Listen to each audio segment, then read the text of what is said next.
Jerry Nadler's words cut through the noise like a warning siren. He pointed out something most of the media avoids saying out loud: the overwhelming majority of political violence in America isn't balanced across the spectrum, it comes from one side. Yet instead of accepting that reality, leaders twist tragedy into a weapon, using it to silence dissent and weaken oversight. The exchange with FBI Director Patel made that crystal clear. Nadler opened with a moment that forced everyone in the room to lean forward. He reminded Patel of the killing of Charlie Kirk, a moment that shook the political world. In its aftermath, a statement was made that violence and murder were the tragic consequences of demonizing opponents day after day, year after year. On the surface it sounded like a plea for civility. But beneath the surface was a tactic: shift blame away, cast yourself as the victim, and use the grief of one tragedy to justify a crackdown on speech. Thanks. Thank you, Mr. Chairman. Welcome, Director Patel. In the wake of the tragic murder of Charlie Kirk, Donald Trump said, quote, "Violence and murder are the tragic consequences of demonizing those with whom you disagree, day after day, year after year, in the most hateful and despicable way possible," close quote. I would note for the record that Donald Trump has famously demonized practically every person he has ever disagreed with, and therefore, using his own logic, he has put their lives at risk. I should know, about 2 weeks ago, when I announced my decision not to my decision not to seek re-election, many people on both sides of the aisle, including the chairman, offered me well wishes and thanked me for my service. Donald Trump, on the other hand, took to Truth Social to call me a, quote, "psychopathic nutjob," among other things. Yesterday, I received a threatening note filled with anti-Semitic comments and hateful attacks that mimicked some of the same language used by the president. I am sure many of us on this committee face similar threats every day. We have seen political assaults on both the left and the right. The attack on Charlie Kirk, the attempted assassination of the president, the murder of the Democratic Speaker of the Minnesota House, the assault on Paul Pelosi, and the attack on the Capitol on January 6th, for example. Director Patel, do you agree that there is political violence from both the left and the right? There's too much political violence. Do you agree, yes or no, that there's violence? There is too much political violence based on ideologies from either side. From either side, okay. Are you aware of the study by the Cato Institute, a well-known conservative group, that found that 69% of the violence is from the right? I'm not familiar with that study. You're not familiar, okay. I would commend it to you. Are you aware the administration has threatened to use violence as an excuse to crack down on liberty and freedom of speech? Say that again, I'm sorry? Are you aware the administration has threatened to use violence as an excuse to crack down on liberty and freedom of speech? Nobody at the FBI is doing that. I didn't ask you about the FBI, I said the administration. I speak for the FBI. I would like to enter the record an article from today's New York Times titled, "Trump Invokes Kirk's Killing in Justifying Measures to Silence Opponents." In the wake of Charlie Kirk's killing, President Trump and his allies have laid out a broad plan to target liberal groups, monitor speech, revoke visas, and designate certain groups as domestic terrorists. I ask unanimous consent to insert this into the record. Thank you. Politicizing the murder of Charlie King to go after free speech is not a legacy I believe Charlie King would have wanted. Moving on, I want to address another topic. The FBI has traditionally played a key role in prosecuting public officials for corruption.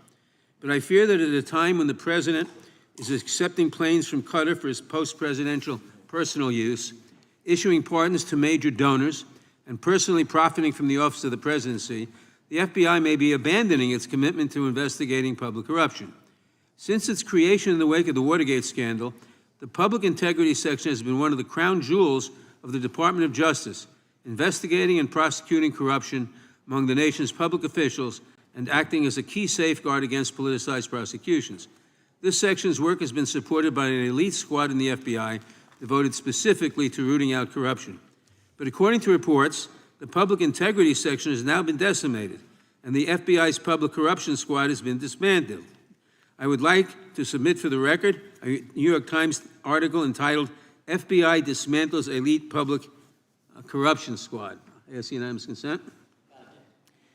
Thank you. These actions are an invitation to corrupt politicians to break the law, since they know that the government is asleep at the switch. Last month, Senator Warren and I, along with dozens of other members of Congress, wrote to you and Attorney General Bondi expressing grave concern over your decision to effectively legalize corruption and to politicize prosecutorial decisions. And he asks unanimous consent to enter this letter into the record. Thank you. I don't have time today to walk through all your questions, all of our questions and concerns, but will you commit to answering this letter in short order so that we can understand what factors led to this decision and how it has impacted the ability to hold corrupt officials accountable? I will review your letter with my team and respond as soon as I can. You will respond. Thank you. I yield back the balance of my time. Gentleman yields back. Gentleman from Arizona is recognized for 5 minutes. Thank you, Mr. Chairman, and thank you, Director, for being here. I appreciate. Nadler seized on that contradiction. He pointed out that the very same voices claiming to denounce demonization are also the ones who spend every day labeling opponents with vicious slurs, mocking their faith, their ethnicity, their families, and their integrity. If you follow that logic, then those words have put targets on people's backs. And Nadler knew exactly how dangerous that reality had become because he lived it. Just 2 weeks earlier, when he announced that he wouldn't seek re-election, Nadler received bipartisan well-wishes from colleagues across the aisle. But on social media, he was hit with a storm of insults, psychopathic nutjob among them, amplified by the highest levels of power. Within days, his office received a threatening note filled with anti-Semitic slurs and chilling language that mirrored those same online attacks. Nadler made it clear, threats don't emerge in a vacuum, they follow a pattern. The words of leaders echo, grow louder in toxic corners of the internet, and eventually spill over into real violence. So Nadler pressed Patel, "Do you agree there is political violence on both the left and the right?" Patel's answer was telling. He repeated a safe, rehearsed line, "There is too much political violence." He never broke it down, never acknowledged where most of it comes from, never admitted what the data shows. Nadler asked again. Patel gave the same vague answer. This wasn't just evasion, it was a refusal to confront the core truth. And then Nadler dropped the receipts. He cited a study not from a liberal think tank but from the Cato Institute, a well-known conservative group. Their research showed that nearly 70% of political violence in America comes from the right. That number wasn't spun out of partisan talking points. It came from data, from case studies, from hard evidence. Almost 3/4 of attacks motivated by politics didn't happen in balance. They came from one side, fueled by extremism, conspiracies, and hate. Think about that. From Charlottesville, where torch-bearing mobs chanted about replacing minorities, to January 6th, where rioters stormed the Capitol to stop the certification of an election, the pattern has been unmistakable. Attacks on synagogues, shootings at black churches, threats against judges and lawmakers, these weren't random. They were part of an escalating trend of right-wing extremism spilling into violence. And yet, instead of owning up to it, powerful figures try to muddy the waters with the false claim that both sides are equally to blame.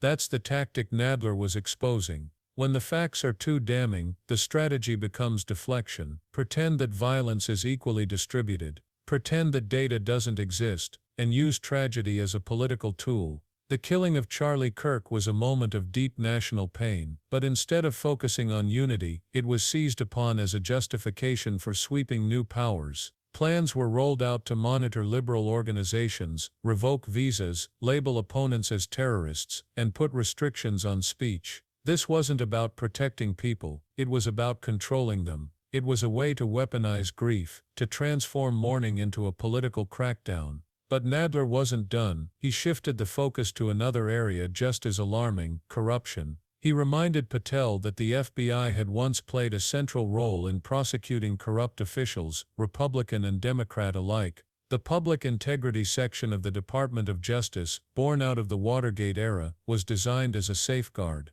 It existed to ensure that no politician, no matter how powerful, could escape accountability. And supporting that effort was an elite squad inside the FBI, investigators who specialized in rooting out corruption at the highest levels. For decades, this team uncovered bribes, backroom deals, and abuses of power. It was a crown jewel of accountability, and then it was gone. Reports revealed that the FBI's Public Corruption Squad had been quietly dismantled. The unit tasked with protecting democracy from corrupt officials had been gutted. Nadler drove the point home: if the watchdog is taken off the leash, who's left to hold politicians accountable? At the same time, corruption wasn't just theoretical. Nadler laid out real-world examples: luxury planes from Qatar accepted for personal use, pardons handed out to major donors, profits flowing directly into personal pockets while in office. These weren't whispered scandals hidden in shadows, they were visible in plain sight, the kind of behavior the FBI used to prosecute but now seemed unwilling, or unable, to confront.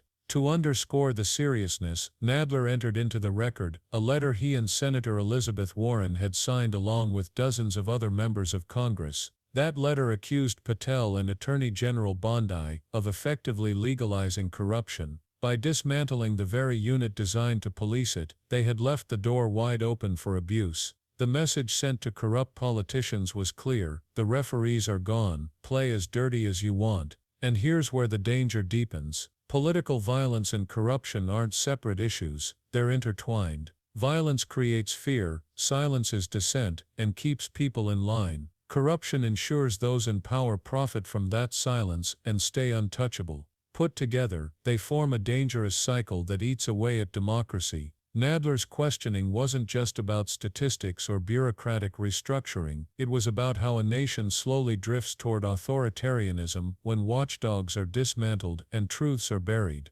Consider the sequence. First, leaders refuse to acknowledge where violence is coming from, blurring responsibility with vague platitudes. Next, they exploit tragedy to expand control, justifying crackdowns on speech and opposition. Finally, they weaken or dismantle oversight mechanisms, ensuring that corruption can grow unchecked. Each step reinforces the next, building a system where intimidation and profiteering replace accountability and transparency. Nadler's words should serve as a wake-up call. Democracy doesn't collapse in one dramatic moment, it erodes piece by piece. It erodes when officials dodge simple truths about violence. It erodes when leaders weaponize grief to silence critics. It erodes when anti-corruption squads are dismantled, leaving no one to catch those who abuse power. And it erodes most of all when the public accepts these changes as normal. That's why this hearing mattered. It wasn't just political theater. It revealed the infrastructure of a strategy: deny the roots of violence, use tragedy to seize control, and hollow out accountability.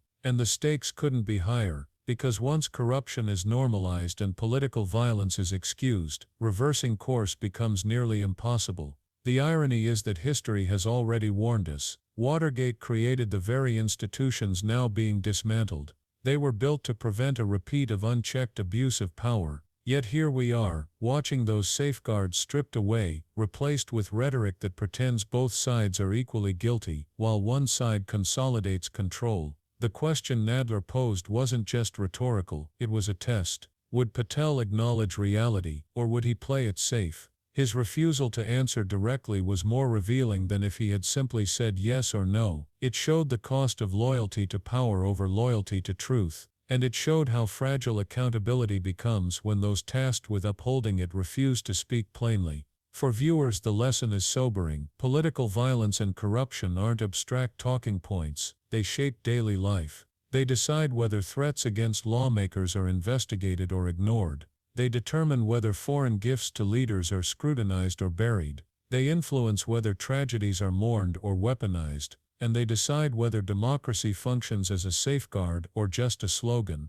So the challenge falls not only on politicians but on citizens. Pay attention to the patterns. Recognize when both sides' rhetoric is used to dodge hard truths. Notice when oversight units are dismantled under the cover of bureaucracy. Understand that when violence and corruption work together, they create a system where accountability dies quietly, not with a bang but with a shrug. Nadler's questioning left us with one final question that lingers. When the overwhelming threat is coming from one side, will we have the courage to confront it? Because denial won't protect us, silence won't protect us, only accountability, facts and vigilance can. And if we fail to recognize that now, the next tragedy won't just be twisted into another crackdown, it will be another step toward losing the democracy we claim to cherish. That's why this matters. This isn't about partisanship, it's about the future of governance itself. Will oversight stand, or will corruption and violence define the rules? Nadler sounded the alarm. The question now is whether the rest of us are willing to listen, to act, and to demand something better before it's too late.